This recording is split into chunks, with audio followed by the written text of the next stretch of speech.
So this week is Entrepreneurial Week. What's the focus, Michele? The focus this week is entrepreneurship is for everyone. So, everyone, what does that mean? Because that's a big sweeping statement. That is a big sweeping statement, but it's just that. It is for everyone, every one person. Does that mean whatever background, wherever you might be currently? So what about people who work in big companies? Now, we come from different backgrounds. I'm very much from a small business, having worked in my own startup since I was at school. You come more down the corporate route. Do you think entrepreneurship is just because people start their own business, or does it have a wider meaning than that? I think that's a misconception, and that's why I'm quite pleased with this theme for entrepreneurship is for everyone. When we talk in academic terms, we call it intrapreneurship. So you need to use those entrepreneurial skills that we talk about, the mindset, the thinking behind it, in the context of the organisation you work.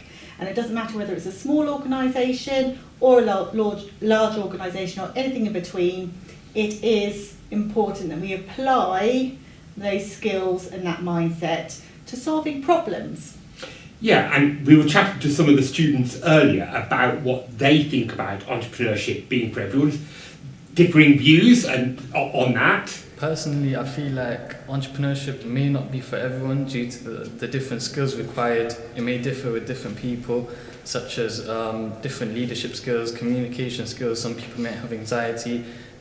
Stepping up and taking on leadership is important within the entrepreneurial world, and that's an important factor that you need. I think entrepreneurship being for everyone is a very key aspect of having a sustainable society. The qualities that determine a good entrepreneur are very important in having a successful life.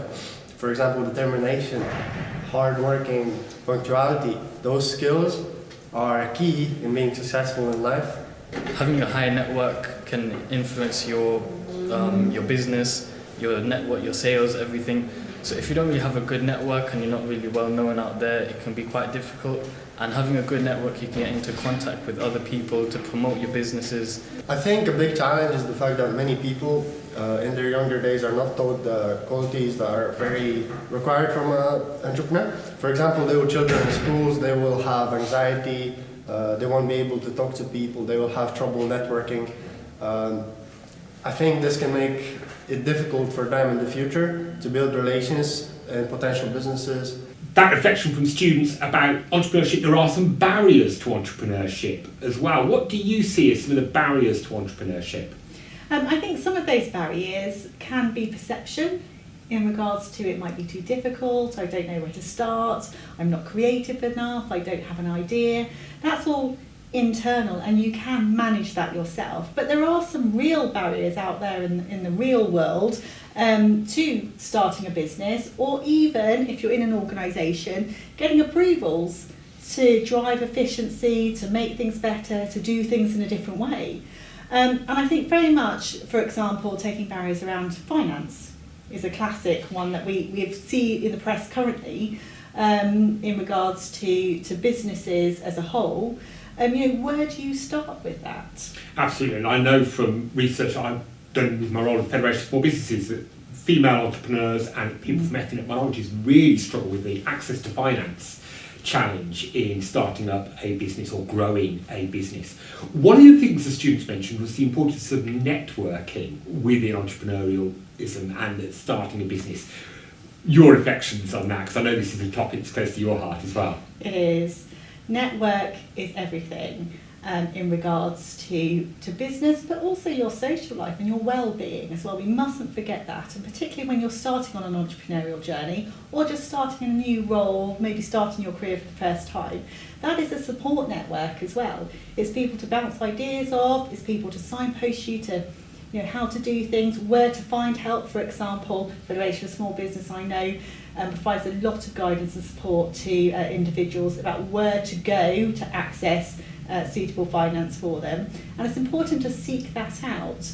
And part of those entrepreneurial skills we talk about is the ability to communicate at the most basic level and say, I'm thinking of this and I need a bit of help.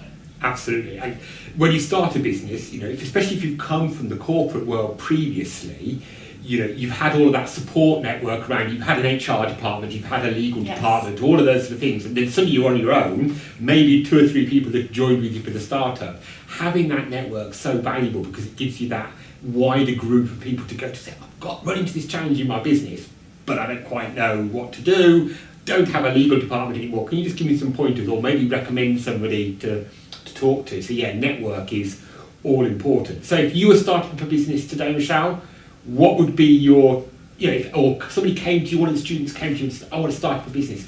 What would be your sort of top tips for them to My get top started? tips. First of all, I'd say, yay, go for it, absolutely. And I would ask them, so what's the plan? And I haven't asked them, well, what is it? Or what are you selling? Or what are you doing? I've asked, what is the plan? And I think having individuals who allow you to reflect on what are you actually doing? What are those small steps you need to take to move forward in starting up that business? It's all very well having the idea, but you've got to put it into practice.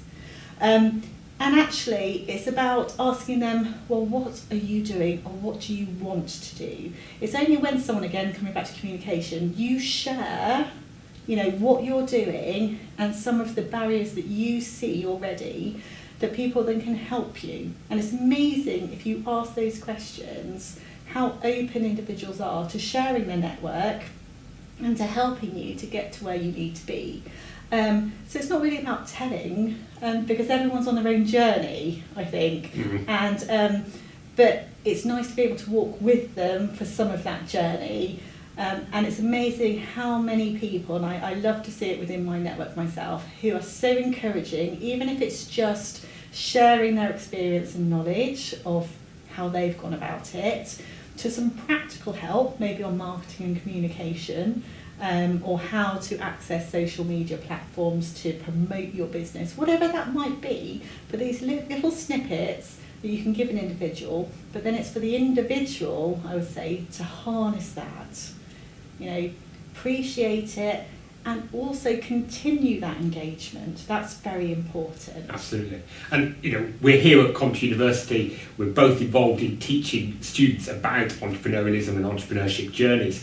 And I always say to students, one of the best times to start a business is right now, while you're at university. The worst that can happen, you might have to live at home with your parents for a bit longer while you're getting things off the ground. But it is a great time to start. I also love on this particular theme of entrepreneurialism being for everyone, I love one of Kevin Hollingrank MP's quotes on this. It may not be for everyone, but it should be for anyone. We shouldn't be putting up barriers or reasons why you shouldn't be an entrepreneur.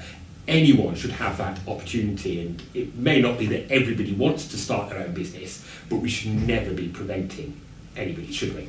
Absolutely, because I also say to those individuals who don't want to start their own business, who don't think they're an entrepreneur, is that, well, one day you'll be working for one, because every single business, large or small, started from somewhere. It started with an individual or 2 or 3 people saying, I've got a good idea. Even the biggest organisations in the world started from somewhere. And that's very important to recognise, because we forget that sometimes in the big numbers and the big glossy brands.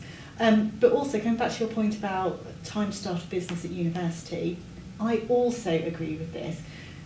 Being at university is one of the largest networks Absolutely. you will be part of in your life.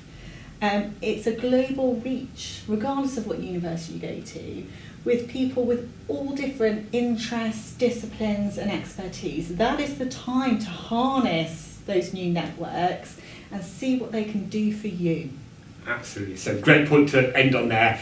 Entrepreneurialism for everyone.